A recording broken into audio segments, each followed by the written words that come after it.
sampai jumpa kembali di YouTube channel Bu Guru ya. Assalamualaikum warahmatullahi wabarakatuh. Apa kabarnya anak-anak hari ini? Bu Guru senantiasa mendoakan agar anak-anak senantiasa dalam keadaan sehat walafiat. Pada kesempatan kali ini, kita akan belajar tentang tema 1, Selamatkan Makhluk Hidup, subtema 1, pembelajaran 1 ya. Namun, sebelum belajar, mari kita awali pelajaran kita kali ini dengan berdoa terlebih dahulu ya.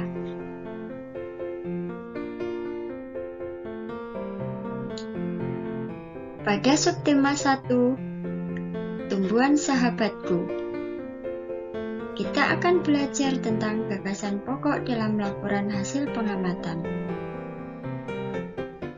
Teks laporan adalah merupakan laporan tertulis yang disusun berdasarkan pengamatan yang sudah dilakukan. Teks laporan hasil pengamatan berisi 1. Informasi umum, 2. Kumpulan fakta-fakta, 3. Simpulan. Teks laporan juga terdapat ide pokok.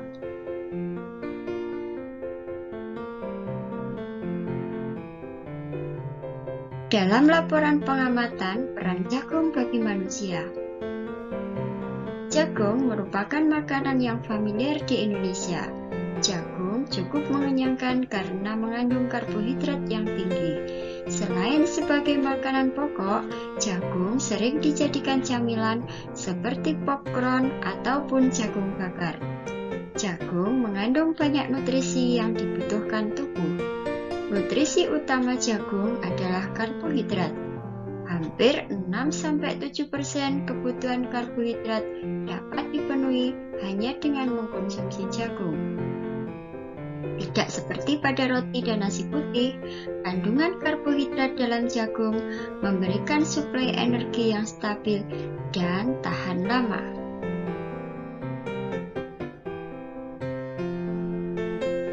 Selain karbohidrat, jagung mengandung serat dan protein. Kombinasi nutrisi tersebut dapat dicerna oleh tubuh. Nutrisi tersebut juga bermanfaat untuk mengendalikan kadar gula dalam darah. Kandungan serat dalam jagung dapat memperlambat kecepatan tubuh memecah glukosa untuk dilepaskan ke dalam aliran darah. Nah, setelah membaca bacaan di atas, kalian coba jawab soal di bawah ini. Soal yang pertama adalah temukan kalimat utama dan kalimat penjelas pada teks laporan hasil pengamatan tersebut. 2. Tentukan pula gagasan pokok setiap paragraf pada teks laporan hasil pengamatan tersebut. 3. Tuliskan jawabanmu dalam bentuk tabel.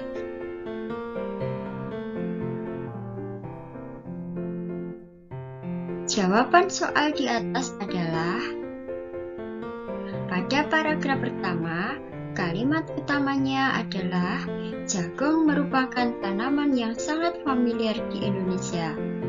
Sedangkan kalimat penjelasnya adalah jagung dijadikan makanan pokok bagi sebagian masyarakat di Indonesia. Jagung cukup mengenyangkan karena mengandung karbohidrat yang tinggi. Selain sebagai makanan pokok, jagung sering dijadikan camilan seperti popcorn ataupun jagung bakar. Sedangkan gagasan pokok pada paragraf yang pertama adalah jagung sangat familiar di Indonesia. Nah, itu adalah contoh jawaban paragraf pertama. Anak-anak tentunya bisa kan mengerjakan untuk paragraf kedua dan ketiga. Selamat mengerjakan.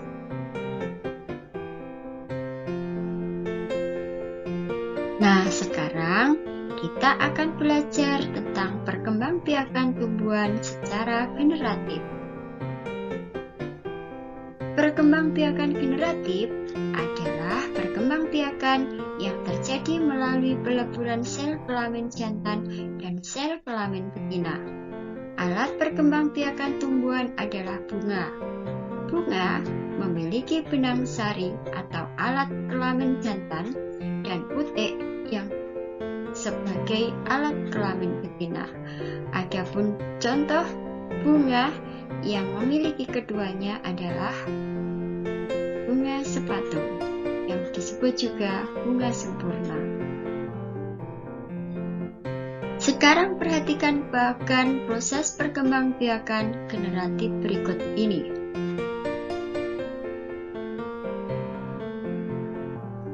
Perkembangbiakan generatif pada tumbuhan. Perkembangbiakan generatif terjadilah peristiwa penyerbukan, yaitu serbuk sari jatuh ke kepala putih.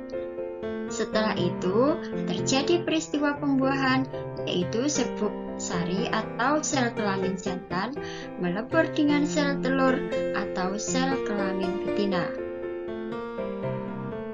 Setelah pembuahan menghasilkan zigot, kemudian zigot tumbuh menjadi embrio atau tunas tumbuhan dalam biji. Biji berada di dalam buah. Biji yang ditanam akan tumbuh menjadi tumbuhan baru. Kemudian tumbuhan baru akan tumbuh menjadi tumbuhan dewasa. Tumbuhan dewasa berbunga dan menghasilkan biji kembali.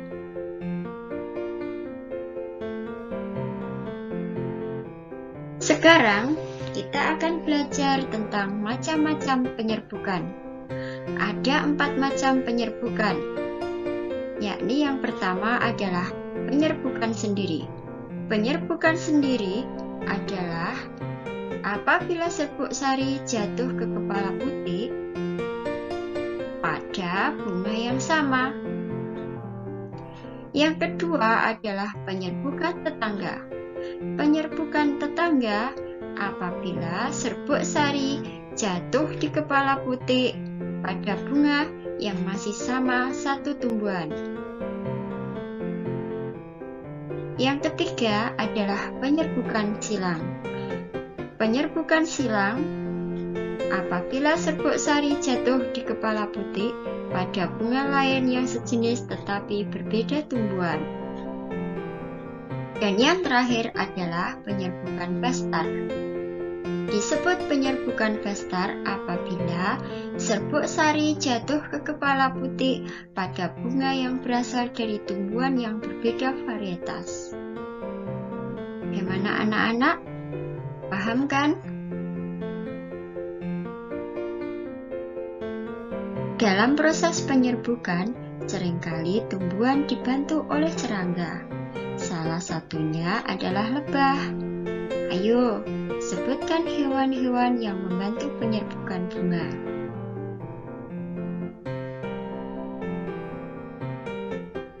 Dari pembelajaran ini, kamu telah mengetahui cara perkembangbiakan tumbuhan secara generatif.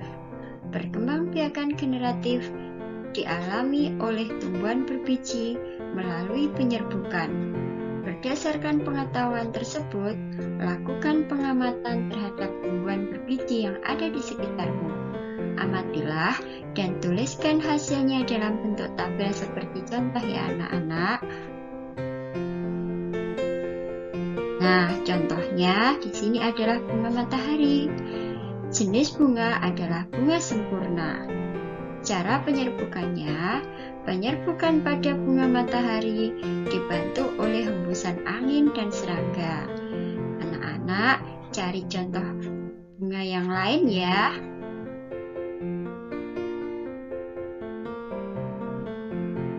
Sekarang, mari kita belajar tentang kondisi sosial budaya negara-negara ASEAN.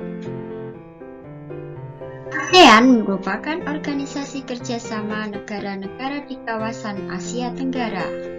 ASEAN dibentuk pada tanggal 8 Agustus 1967 dan diprakarsai oleh 5 negara yaitu Indonesia, Malaysia, Thailand, Singapura, dan Filipina. Selanjutnya, Brunei Darussalam, Myanmar, Kamboja, Laos, dan Vietnam turut bergabung dengan organisasi tersebut. Kehidupan sosial budaya negara-negara ASEAN adalah sebagai berikut. Yang pertama adalah Indonesia. Penduduk Indonesia bekerja pada sektor agraris sesuai dengan potensi sumber daya alam. Suku bangsa di Indonesia antara lain Jawa, Sunda, Batak, Nias, dan Asmat. Setiap suku bangsa memiliki adat istiadat yang berbeda-beda. Kesamaan nilai adat istiadat Indonesia adalah sikap kekeluargaan. Yang kedua adalah Kamboja. Penduduk Kamboja terdiri atas 90% orang Khmer, 5% keturunan Tionghoa, dan sisanya keturunan Vietnam. Pria dan wanita Khmer mengenakan bandul Buddha pada kalungnya yang dipercaya dapat mengusir roh jahat dan membawa keberuntungan. Yang ketiga adalah Laos. Etnik terbesar yang terdapat di Laos adalah Lao, yakni lebih dari 80%. Masyarakat Laos terkenal dengan kesabaran dan kesederhanaannya. Sikap ini terkait dengan ajaran agama Buddha yang dianut sebagian besar masyarakat Laos. Makanan utama masyarakat Laos adalah nasi atau nasi ketan. Oleh karena itu, orang Laos menyebut dirinya Luk Khao Niao. Berikutnya adalah Malaysia. Penduduk asli Malaysia adalah bangsa Semang dan Sakai yang terdapat di Malaysia Barat. Bangsa Bajau, Brunei, Muru, dan Dayak terdapat di Malaysia Timur. Akan tetapi, penduduk Malaysia didominasi oleh suku bangsa Melayu yang merupakan etnik pendatang. Malaysia memiliki salah satu patung terkenal yaitu patung Dewa Murugan di Batu Cave, Selangor, Malaysia. Patung ini adalah patung tertinggi kedua di dunia yang memiliki ukuran sekitar 42,7 meter. Negara ASEAN berikutnya adalah Vietnam. Mayoritas penduduk Vietnam adalah merupakan suku bangsa Vietnam yaitu sekitar 90%. Kondisi ini menyebabkan masyarakat Vietnam relatif homogen. Sebagian penduduk Vietnam bermata pencaharian sebagai petani dan tinggal di pedesaan. Masyarakat Vietnam memiliki baju tradisional yang disebut Áo Dê. Masyarakat Vietnam gemar menggunakan topi atau capik dalam kegiatan sehari-hari. Nah, ini ada gambar bendera negara ya anak-anak. Kedua negara berikut terdapat di Asia Tenggara. Ayo, sebutkan persamaan dan perbedaan sosial budaya dari kedua negara tersebut ya. Demikian pembelajaran kita pada kali ini ya. Terima kasih sudah melihat video pembelajaran ini. Sampai jumpa pada video selanjutnya ya. Selamat belajar, tetap semangat. Wassalamualaikum warahmatullahi wabarakatuh.